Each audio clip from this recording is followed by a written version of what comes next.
It's people like you that we need. We're just everyday people. And it's the people like you that have a voice, they can take our voice and let everyone else hear it. The family of a 19-year-old Lafourche Parish woman killed at a dangerous intersection is desperate to tell their story. 5 people were killed there in less than a year. Hard to imagine. And 2 parish councils have pleaded with DOTD to make some safety changes, and they say nothing happened. That is until WDSU investigative reporter Aubrey Killian started asking the tough questions. He's live in studio to walk us through a big breakthrough, Aubrey. Hey, Gina, so this is a very big update. In my interview with DOTD, they revealed that they are making safety changes to highways 90 and 182. They say since 2016, there's been 60 accidents, 29 injured, and 5 killed. Alexis Cromell died last month. Tonight, her family says if action was taken, she would still be here today. Now, what you are about to see, it might be a bit hard to watch, but her family, they want you to see her story to prevent another tragedy. Hi, my name is Alexis Cromell. I'm as mild and as meek as a mouse. All you had to do was listen. And I obey. To know that 19-year-old Alexis Blair Cromell has something special. I'm the greatest prima donna in Milan. Musical theater was her passion. I want to be like those people on Broadway. Alexis had just been accepted into the American Musical and Dramatic Academy in New York City. I'm very proud of her. Very grateful that she was my daughter. And I love her so much. She knew that. Her mother, Sarah Harrington Riche, and soon-to-be stepfather, John Cherry, would give anything to hear her voice one more time.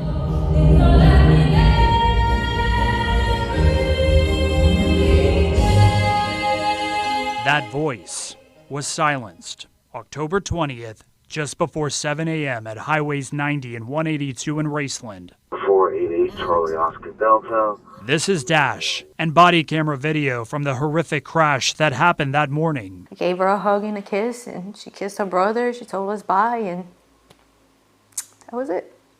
That was my last conversation. Alexis was driving to Delgado in New Orleans, where she was taking classes. This guy's the driver?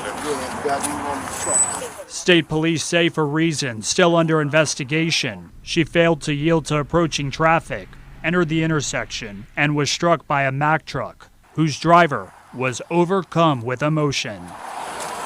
Jesus, help me, please. Jesus, help me. Alexis will never come back home to Sarah and her brothers, or to me. But because of her, someone else might be able to go home to their parents and their brothers and sisters. And I want that to be her legacy. While there's heartbreak, there's also anger from others about this intersection. 4 people were killed here on Thanksgiving last year. Back then, State Representative Brian Fontenot wrote a letter to the state DOTD asking for safety improvements. We're here 11 months later. 5 people have died at this intersection 11 months later, and the Department of Transportation has done 0.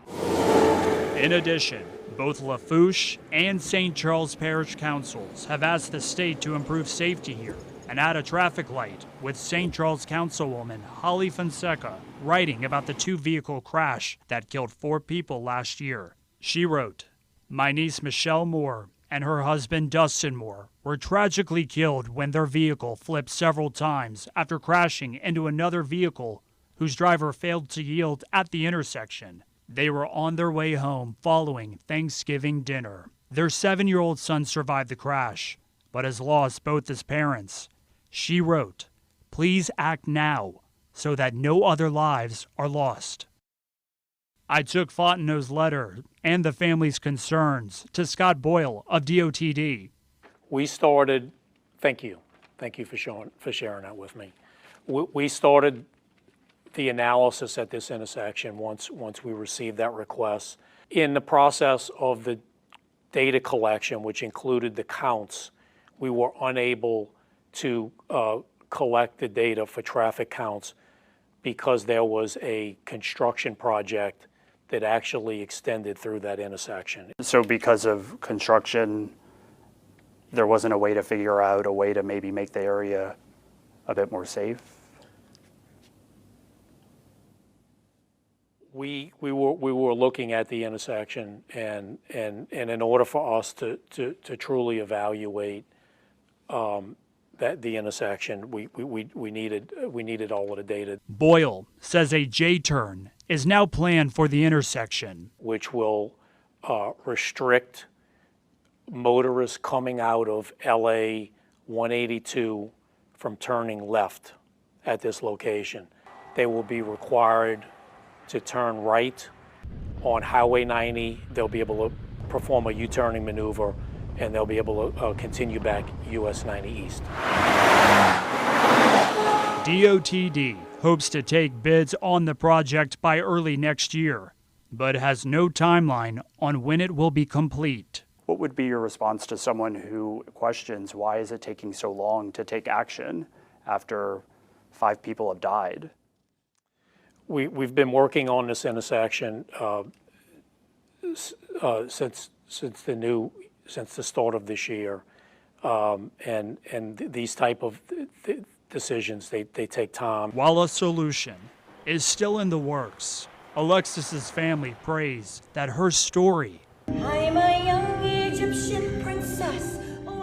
can help save a life. Who would listen to us? Who would hear us? I mean, they're going to hear our cries and our pleas, but it's you taking it to the next level. And maybe the state will hear that.